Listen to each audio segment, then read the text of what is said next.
بسم اللہ الرحمن الرحیم نحمده ونصلی ونسلم علی حبیبہ الکریم الامین العزیز الرؤوف الرحیم اما بعد فاعوذ باللہ من الشیطان الرجیم بسم اللہ الرحمن الرحیم الم تر الی الذی حاج ابراہیم فی ربہ ان آتاہ اللہ الملک صدق اللہ العظیم۔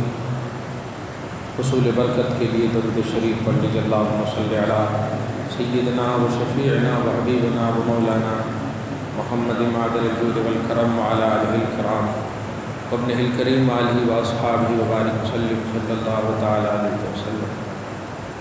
پارہ نمبر 3 سورہ بقرہ کی آیت نمبر 257 تک کا درس ہو چکا ہے۔ آج کا درس جو ہے حضرت ابراہیم علی نبینا وعلیہ الصلاۃ والسلام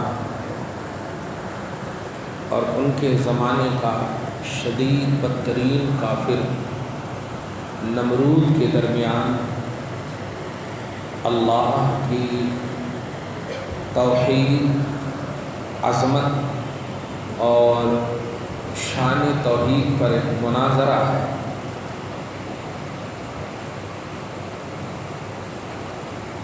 اب مناظرہ کیا بولیں گے، مقابلہ کہیے۔ حضرت ابراہیم علیہ السلام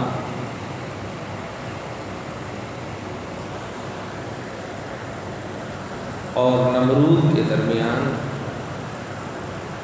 یہ حکایت بڑی مشہور ہے، قرآن پاک میں آپ ترجمہ سے دیکھیں۔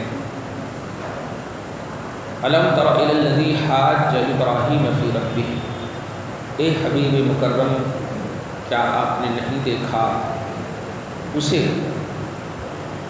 جس نے ابراہیم علیہ السلام سے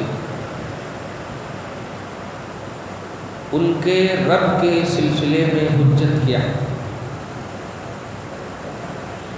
اور جس نے سے مراد بن نمرود ہے کہ ابراہیم کے مقابلے میں نمرود ہی تھا، جیسے فرعون حضرت موسیٰ کے مقابلے میں تھا۔ تو کیا آپ نے اسے نہیں دیکھا؟ اس پر میں بحث کر چکا ہوں۔ جس نے ابراہیم سے لڑائی مول لی فی رب ہی، ابراہیم کے رب کے سلسلے میں، ان آتاہ اللہ الملک، کیونکہ اللہ نے حضرت ابراہیم کو بادشاہت عطا فرمائی تھی۔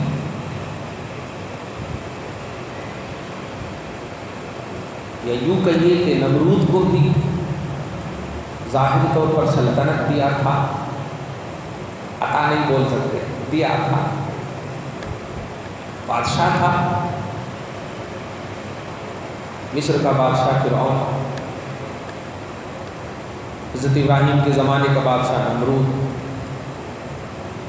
تو بزوم بادشاہت کے زوم میں کہ اللہ تعالیٰ نے انہیں بادشاہت دی ہے، ابراہیم سے لڑائی مول لی رب کے سلسلے میں۔ نمرود نے کہا ذرا اپنے رب کا انٹروڈکشن کراؤ، جس رب کی تم تعریف کرتے ہو، جس رب کی تم وحدانیت کی بات کرتے ہو۔ کھلے مجمع میں، بھرے مجمع میں یہ سوال کر بیٹھا نمرود۔ تو اللہ پاک نمرود کے اس جملے کے رد میں اور ابراہیم کی تائید میں ارشاد فرماتا ہے، اذ قال ابراہیم، یاد کیجئے اس وقت ابراہیم علیہ السلام نے کہا، ربی الذی یحیی و یمیت، سن میرا رب وہ ہے جو زندہ کرتا ہے اور موت دیتا ہے۔ حیات کا مالک میرا رب ہے، موت کا مالک میرا رب ہے۔ میرا رب وہ ہے جو زندگی بھی دیتا ہے اور موت بھی دیتا ہے۔ تو نمرود اتنا بھدا دماغ کا تھا، بھدا سمجھ رہے ہیں، کند ذہن کا۔ ٹیچر پریشان ہو جاتے ہیں نا سمجھاتے بول دیتے نا کیا جی بھینس کا گوشت کھا کے آئے کیا، تو بھدا دماغ کا ایک دم انڈرسٹینڈنگ جس کے اندر نہ ہو، سمجھنے کی طاقت نہ ہو۔ غبی کا لفظ عربی میں آتا ہے، غبی، غبی مانے ذہن کا کند، بھدا دماغ کا۔ ابراہیم علیہ السلام نے ریئل میں اور حقیقت میں کہا کہ میرا رب حیات بھی دیتا ہے اور موت بھی دیتا ہے، تو اس نے کہا یہ تو میں بھی کرتا ہوں۔ قال، نمرود نے کہا انا احیی و امیت، کہ میں بھی زندہ کرتا ہوں اور میں بھی موت دیتا ہوں، یہ تو طاقت میرے پاس بھی ہے۔ حضرت ابراہیم علیہ السلام نے کہا اچھا ذرا بتاؤ تو کیسے زندہ کرتے ہو؟ تو 2 قیدی کو بلایا اس نے، جیل سے 2 قیدی کو بلایا، ایک وہ قیدی جس کے لیے موت، سزائے موت تھی، اور ایک وہ قیدی جس کے لیے سزائے مطلب رہائی کا پروانہ تھا۔ تو جس کے لیے موت تھی اس کو رہا کر دیا، اور جس کے لیے رہائی تھی اس کو موت دے دیا، اور کہا دیکھو جو مرنے والا تھا میں نے اس کو زندہ کر دیا، اور جو زندہ تھا اس کو میں نے مار دیا۔ حضرت ابراہیم اندر اندر ہنسے کہ بیوقوف کہیں گے، دونوں تو زندہ تھا، دونوں زندہ تھا، قید سے تم جب نکالے تو دونوں زندہ تھا۔ میرا رب وہ ہے جو مردے کو زندہ کرتا ہے، میرا رب وہ جو مردے کو زندہ کرتا، مرے سو کو زندہ کرتا، اور تو جس کو زندہ کیا وہ تو زندہ تھا، بعد میں تم موت دینے والا تھا لیکن ابھی تو زندہ تھا۔ تو اندر اندر ہنس رہے ہو، لیکن یہ حجت نہیں کی ہے حضرت ابراہیم، بولے یہ اچھا ایک اور سلیقہ ملا ہمیں اس واقعہ سے۔ دیکھیے کہ جب سامنے والا جاہل قسم کا آدمی ہو، اگرچہ مال و دولت میں، جاہ و جلال میں، ثروت میں بہت ہو، پیسے والا ہو، لیکن آپ سمجھ رہے ہیں کہ یہ توحیدی اینگل اس کا صحیح نہیں ہے، دولتی اینگل صحیح ہے، بس عقل اس کے پاس ہے نہیں۔ کچھ لوگ ہوتے ہیں نا، میں بول دیا نا ہو گیا، انجام اس کا خراب، پھر بھی نہیں دولت کے بلبوتے۔ تو حضرت ابراہیم کے اس واقعے نے ایک ذہن دیا۔ دیکھیے حضرت ابراہیم نے ڈانٹا نہیں اسے، بے وقوف کہیں کہ یہ دونوں زندہ ہے، اور میں کہہ رہا ہوں میرا رب وہ ہے جو مردے کو زندہ کرتا ہے، موت اور حیات کا مالک ہے اللہ۔ اور یہاں موت کہاں، یہاں تو حیات ہی حیات نظر آ رہی ہے دونوں کو، جیل سے تم دونوں کو زندہ لائے ہو۔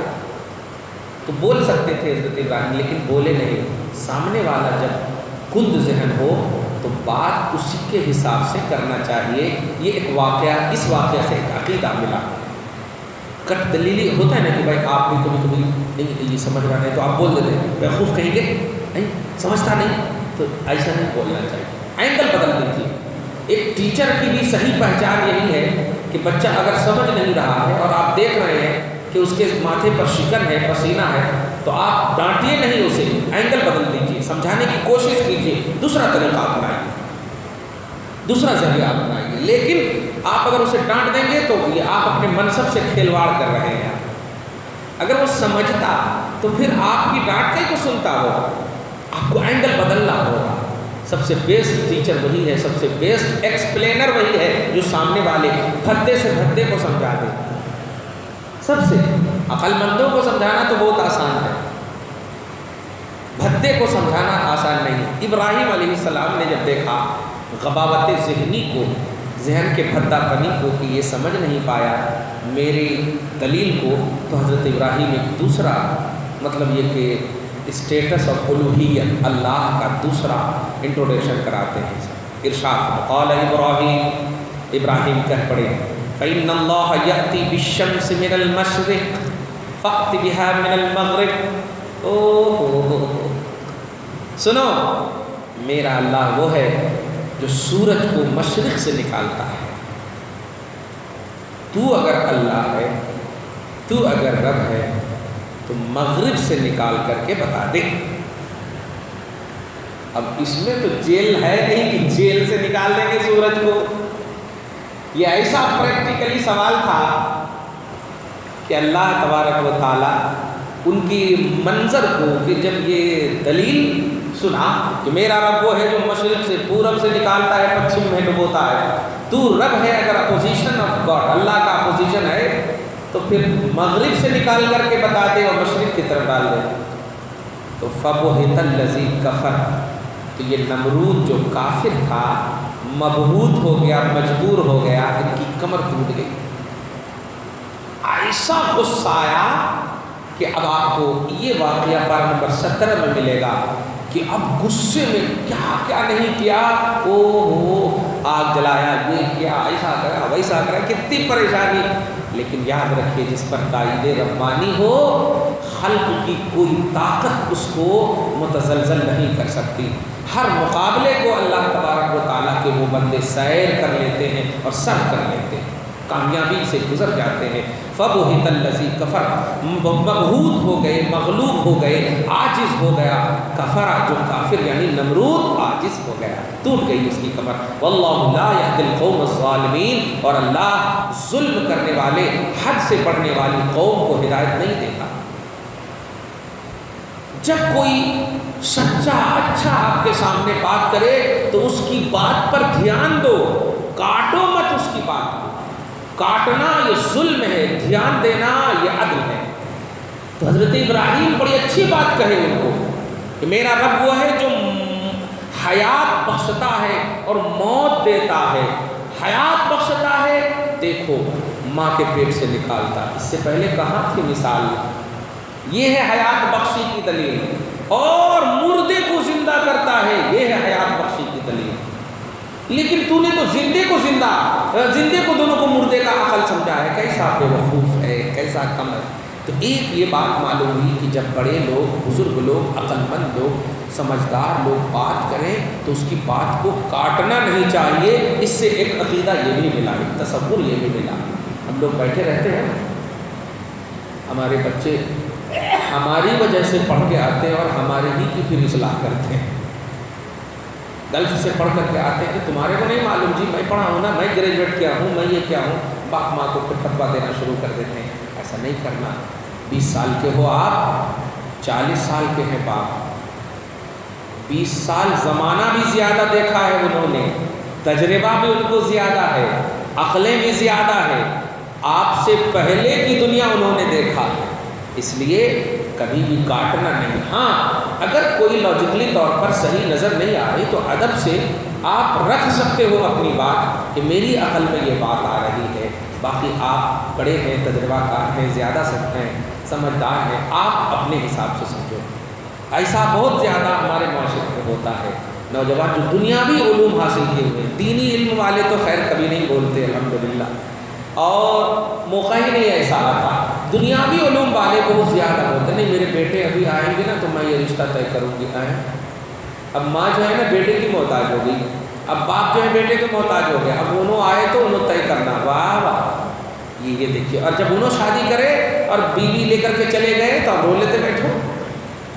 جس پر فخر کر رہے تھے، ہم یہ نہیں کہتے ہیں کہ آپ اپنے اولاد پر فخر نہ کیجیے، لیکن خبردار بلا وجہ نہیں. ماں ہو، باپ ہو، اس کا احساس، یہ اسٹیٹس کو برقرار رکھنا یہ آپ کی بھی رسپانسبلٹی اور ذمہ داری ہے. 2 بات یہاں پر ملی کہ اللہ کی توحید کے سامنے کچھ نہ چلے گی، کسی کی نہ چلے گی.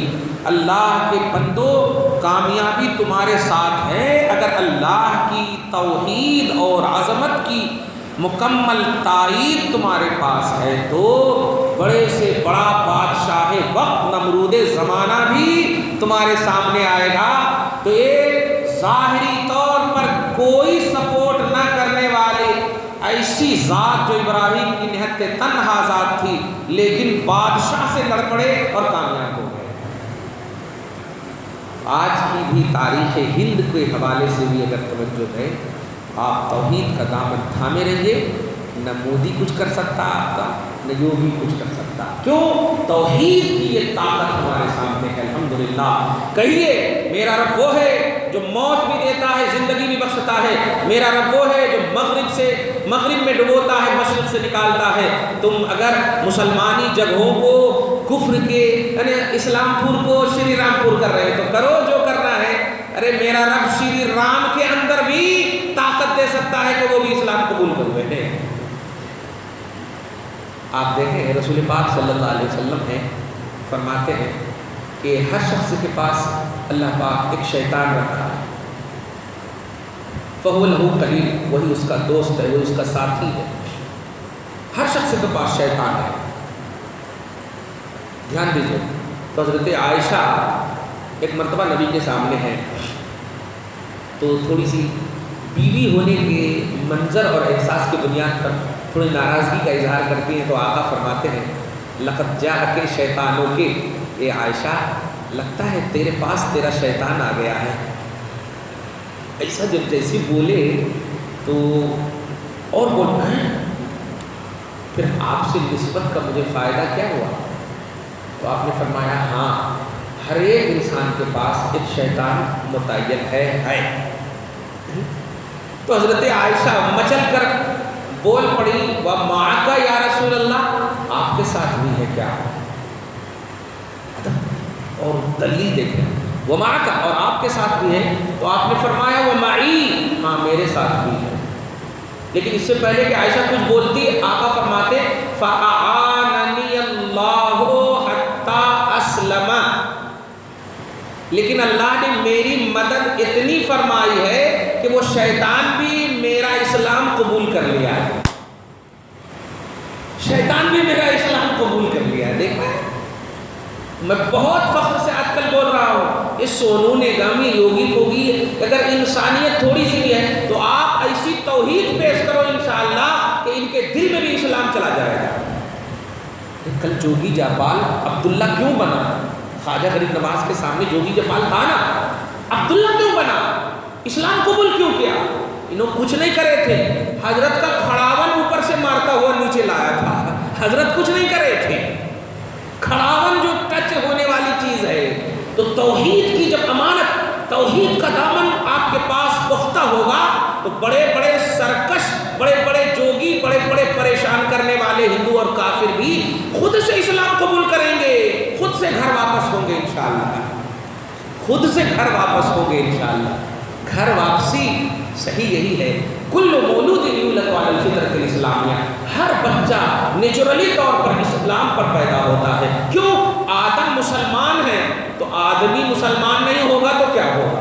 ارے درخت اگر بیر کا ہو تو اس میں جام پھلے گا؟ ہو ہی نہیں سکتا۔ جیسا درخت ہوتا شاخیں ویسے ہی ہوتی، درخت ہمارے آدم ہیں، ہم اس کی شاخ ہیں، اور آدم مسلمان ہے تو شاخ ہندو کہاں سے ہوگا؟ لہذا سارے ہندو اور مسلمانوں کو ہم محبت سے کہتے ہیں گھر واپس ہو جاؤ، گھر واپس ہو، تمہاری جڑ مسلمان ہے لیکن ظلم سے نہیں، توحید کی ثقافت سے، توحید کی سختی سے، توحید کی امانت سے، توحید کی پختگی سے۔ ابراہیم علیہ السلام نے جیسے پیش کیا، کاٹنے کے باوجود دلیل کو کاٹا ہے نمرود نے، تو آپ نے کاٹی ہوئی دلیل پر غصہ نہیں کیے، دوسری دلیل پیش کی۔ ایسے ہی آج یہ لوگ اگر کچھ بول رہے ہیں تو آپ دلیل پیش کیجئے، میرا رب ہے، میرا رب ہے، میرا رب ہے، میرا رب ہے، ہمیشہ رب رب، ایک رب 99 نام ہے۔ جبار پیش کیجئے، قہار پیش کیجئے، رحمان پیش کیجئے، رحیم پیش کیجئے، ایک ہی میں کیوں پریشان ہے؟ ایک ہی میں کیوں پریشان ہے؟ یوگی جی بہت زیادہ بولتے، نہیں نہیں، اورنگزیب نے جب اسلام پور رکھا، ان کے پاس پاور تھا تو انہوں نے شری رام پور کو اسلام پور رکھا تھا، تو ہمارے پاس پاور ہے، ہم اسلام پور کو شری رام پور میں بدل دیے تو کیا ہوا؟ نہیں، یہ کیسے بولو؟ ارے انہوں نے تو حق دیا تھا حقدار کو۔ بدھ شکن آئے زمین پر، منہ کے بل بدھ کے پر، نبی جب تشریف لائے تو پتھر کیوں ان مصطفیٰ کو سلام کر رہے ہیں؟ پتھر کیوں نہیں پرماتما آتما آشرم اشرف جملہ کیوں نہیں بول رہے ہیں؟ الصلاۃ والسلام علیکہ یا رسول اللہ کیوں بول رہے ہیں پتھر نہیں؟ تو سارے بدھ تو مصطفیٰ کی بارگاہ میں گھٹنے ٹیک دیے ہیں۔ سچائی یہی ہے، مخلوق کی سچائی یہی ہے کہ ہر مخلوق کی ذمہ داری ہے کہ وہ توحید کی امانت کو اپنے سینے میں رکھے اور رسالت کی عظمت کا احترام کرے، یہ ہے۔ لہٰذا خیر ٹھیک ہے، 2 سال 5 سال جو بھی کرنا ہے کر لو، پھر تو وہی ہونے والا ہے، پیش ہو کر جانا ہے خدا کی بات۔ قبر میں جاؤ گے من ربو کا، ارے اچھا آپ صبح جانتے ہیں لوگ پوچھتے ہیں کہ ہندوؤں سے بھی سوال ہوتا ہے، ہندوؤں سے بھی سوال ہوتا بھائی ہم لوگ جب کچھ نہیں تھے تو اللہ نے پیدا کیا، صحیح ہے کہ نہیں؟ ہم کچھ تھے، ہماری کوئی مثال تھی؟ جب ہماری ماں نے ہمیں جنم نہیں دیا تو ہماری کوئی مثال تھی؟ کچھ مثال نہیں تھی۔ لیکن جب ہم پیدا ہوئے تو ایک مثال بنے۔ مثال بننے کے بعد اگر ہم مٹ جائیں تو اللہ تعالیٰ ہمارے کو اصلی روپ میں لانے پر قادر نہیں ہے؟ ایسا کیسے ہوتا؟ تو یہ جو کفار لوگ جلا ڈالتے ہیں اور سوچتے ہیں ہم اڑ گئے، ارے اڑنے سے پہلے کی دنیا میں جو کچھ نہیں تھے تو اللہ تعالیٰ نے لایا، اب کچھ لانے کے بعد سب کچھ نہیں کر سکتا، ایسا کیسے ہوتا؟ سب کو اکٹھا کر دے گا۔ سورہ یاسین کی آیت میں دیکھیے، الا ایحیی الموتیٰ، کیا ہم مردوں کو اس کی اصلی روپ نہیں دے سکتے؟ کیوں نہیں دے سکتے؟ وَلَمْ تَكُ شَيْئًا، جب تم کچھ نہیں تھے تو ہم نے سب کچھ بنا دیا، اب سب کچھ بنا کر کچھ نہیں بنا سکتے، ایسا کیسے ہوتا؟ ہماری مثال نہیں تھی، رب نے مثال دیا۔ مثال کے بعد اگر کوئی راکھ میں جل جائے تو اللہ تعالیٰ کیسے نہیں بنا سکتا اس کو؟ اللہ قادر ہے۔ تو یہ لوگ جو سوچتے ہیں کہ بس دنیا ہی سب کچھ ہے، مر جائیں گے آتما کو شانتی ملے گی، کچھ شانتی انتی نہیں ملے گی۔ شانتی اگر چاہیے تو شانتی دینے والے خالق کی بارگاہ میں جھکو، اللہ کی بارگاہ میں جھکو، وہی شانتی دینے والا ہے۔ جب تم کچھ نہیں تھے تو اس نے تمہیں وجود دیا، اس نے تمہیں وجود دیا ہے۔ سوال یہ ہوتا ہے، بڑا افسوس ہوتا ہے کبھی کبھی کہ اپنے سے پتھر کو بناتے ہیں، مورتی کو بناتے ہیں اور اس کو کہتے ہیں کہ اے بھگوان۔ میں اس کی توہین نہیں کر رہا ہوں کیونکہ ہماری شریعت نہیں کہتی ہے کہ غیر اللہ کے پجاری کو برا بھلا کرو، ہم نہیں کہتے، برا بھلا نہیں کہتے، لیکن ایک لاجیکلی طور پر بھی سوچنے کی بات ہے کہ ایک پتھر خرید کر کے آپ لائے دکان سے لائے خرید، اور اسی کو آپ بول رہے ہیں کہ یہ ہماری سب کچھ ہے، ہماری گنیش ہے، ہم گفٹ میں دیے ہیں، اب اسی کو آپ پوج رہے ہیں۔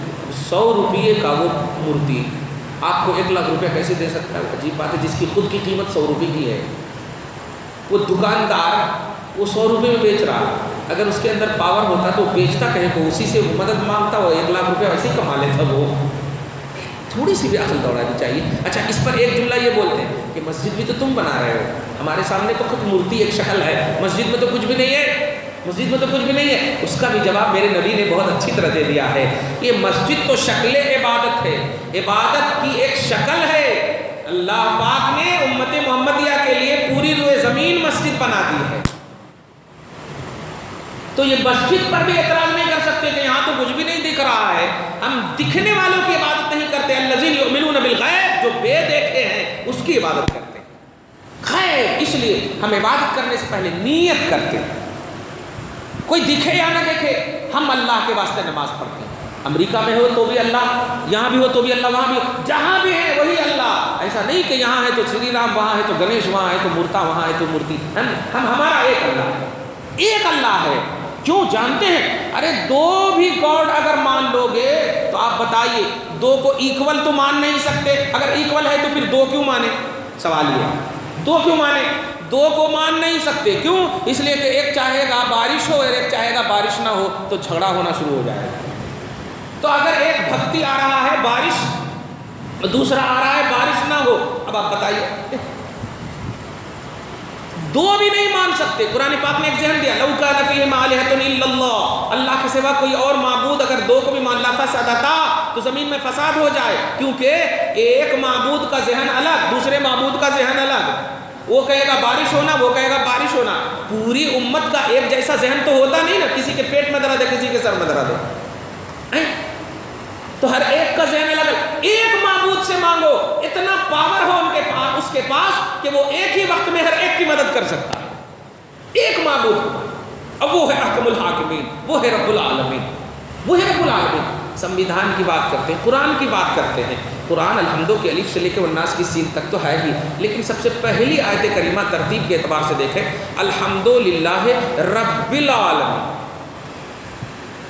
اور کریں الحمدللہ، تمام تعریف ثابت ہے اللہ کے لیے۔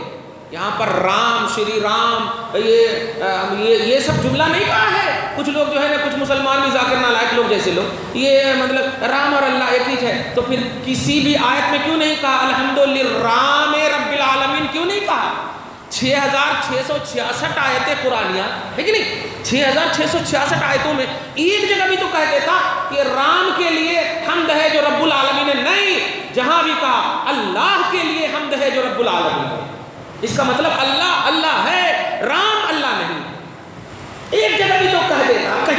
اشارہ بھی تو کر دیتا 99 نام اللہ کا ہے، اس میں ایک جگہ بھی یہ نام نہیں ہے، کہیں پر بھی اس کا ذکر نہیں ہے، اس کا مطلب نہیں واقعی اونلی گاڈ اگر کوئی ہے حقیقت میں تو وہ اللہ ہے، رام نہیں ہے، کرشنا نہیں ہے، یہ سب نہیں ہے. سمجھ رہے ہیں آپ؟ تو الحمدللہ ہے، یہ سنویدھان کا پہلا لفظ بتا رہا اللہ اللہ رب العالمین.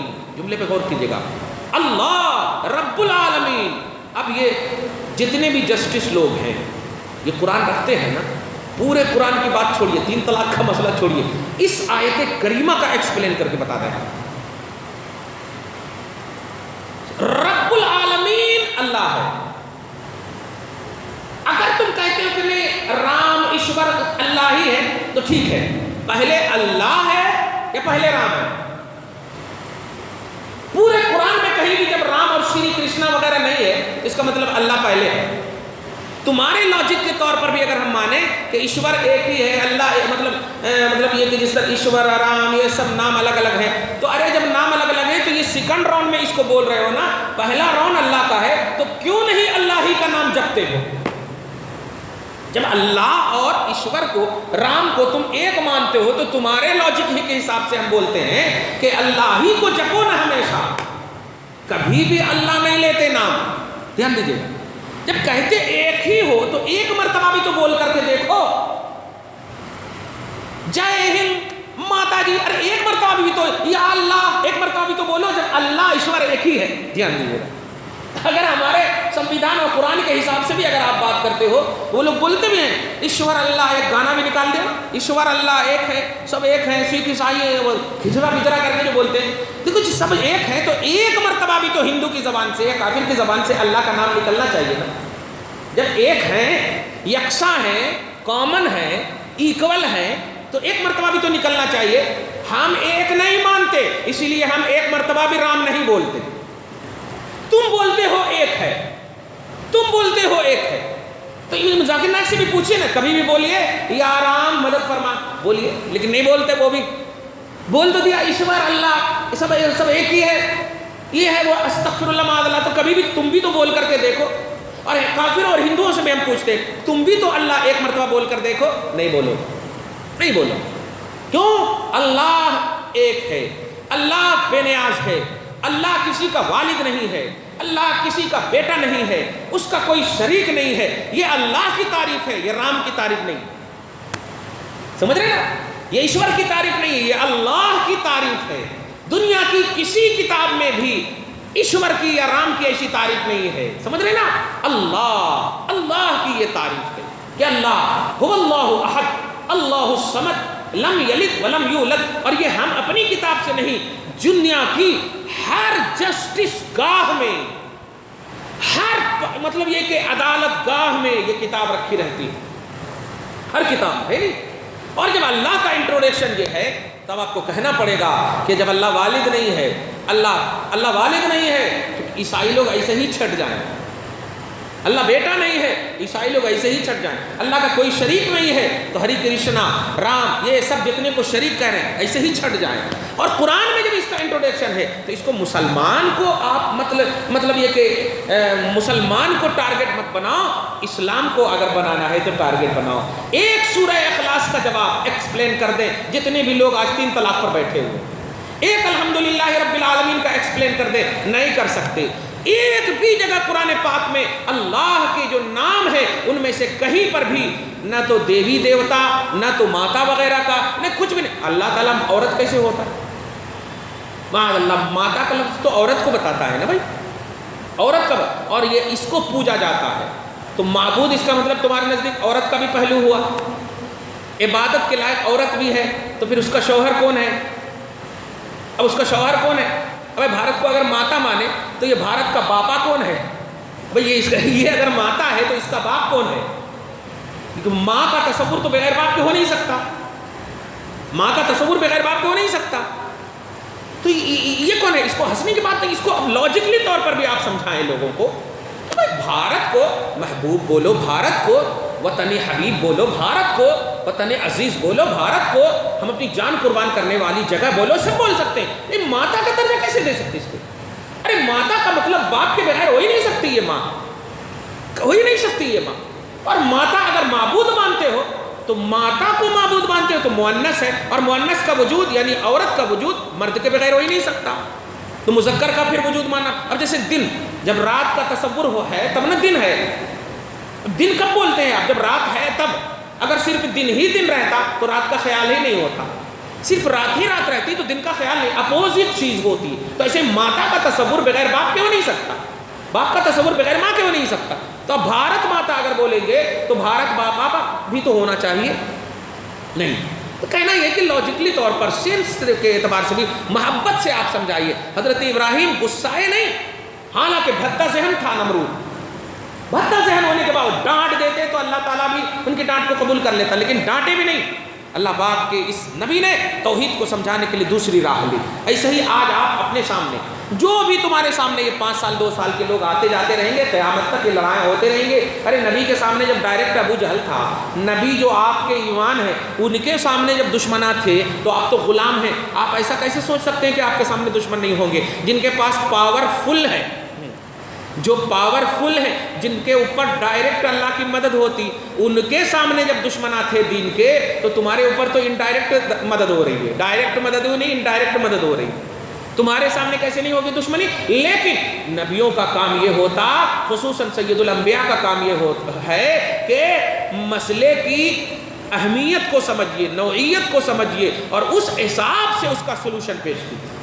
کیونکہ اسلام میں، اور یہ ایسا سمویدھان ہے، اس میں ہر چیز کا حل موجود ہے، اس میں ہر چیز کا سلوشن موجود ہے. اس میں غصہ نہیں، اکراہ نہیں، ظلم نہیں، جبر نہیں، عدل ہی عدل ہے. جب عدل ہی عدل ہے تو جیسا سوال کریں گے ہم اس کا جواب دینے کو بالکل تیار ہیں. اب ایک مسلمان، ایک ہندو جو ہے اسلام قبول کرنے کے بعد بولا کہ بھئی کیا ہوا اسلام قبول کرنے کے بعد؟ تو آپ مطلب یہ کہ پہلے جو ہے میں وہاں جاتا تھا، کہاں، بت کے پاس جاتا تھا، اب اسلام قبول کرنے کے بعد درگاہ جا رہے ہیں تو دونوں تو ایک ہی نظر آ رہا ہے، یہاں بھی تو پتھراں ہیں، یہاں بھی تو پتھراں ہیں. نہیں، بس سوال تو بڑا اچھا ہے. نہیں، سوال تو اچھا ہی ہے. بھائی اسلام قبول کرنے سے پہلے ہم جاتے تھے بتوں کے پاس، اب اسلام قبول کر لیے تو اب جا رہے ہیں درگاہ کے پاس. اب اس کا کیا جواب دیں گے آپ؟ کہنا ہاں اسلام قبول کرنے سے پہلے آپ بت کے پاس جاتے تھے تو اس کو گاڈ سمجھتے تھے، معبود سمجھتے تھے، لیکن یہاں جو جا رہے ہیں اس کو محبوب سمجھ رہے ہیں. فرق یہی ہے. اس کی عبادت نہیں کر رہے، اس کی پرے نہیں کر رہے آپ، اس کی عبادت نہیں کرنا. ہاں سمجھ میں آ گیا. عبادت اللہ کی، اسی لیے مسجد وہاں پر بنی رہتی ہے کہ وہاں تعظیم کرنا ہے، وہاں محبت پیش کرنا ہے، اور یہاں مسجد ہے عبادت پیش کرنا ہے. تو چاہے درگاہ ہو یا کچھ بھی ہو، عبادت کہیں بھی آپ رہیں اللہ کی ہوگی. تو اس طرح سے آپ ایکسپلین کیجئے تو انشاءاللہ نئے مسلم ہو یا مکمل غیر مسلم ہو، ان سب کے سامنے آپ اپنا چھاپ توحیدی چھوڑ سکتے ہیں. دعا ہے پروردگار عالم آپ کو ہم سب کو سچا پکا موحد مسلمان بنائے رکھے، اپنے حبیب پاک صاحب الاولاد کے وسیلے سے ہم سب کے توحید اور سنت کی تائید نصیب فرمائے. ہم سب کو، ہم سب کے گھر بار کو اور اولاد کو برکتوں سے نوازے. آنے والے عظیم الشان مہینے کے لیے ہم سب کو تیار فرمائے. صحت کاملہ عاجلہ نصیب فرمائے، جو پریشانیاں ہیں دور فرمائے. وصلی اللہ تعالی علی خیر خلق محمد وآلہ وصحبہ اجمعین برحمتک یا ارحم الراحمین.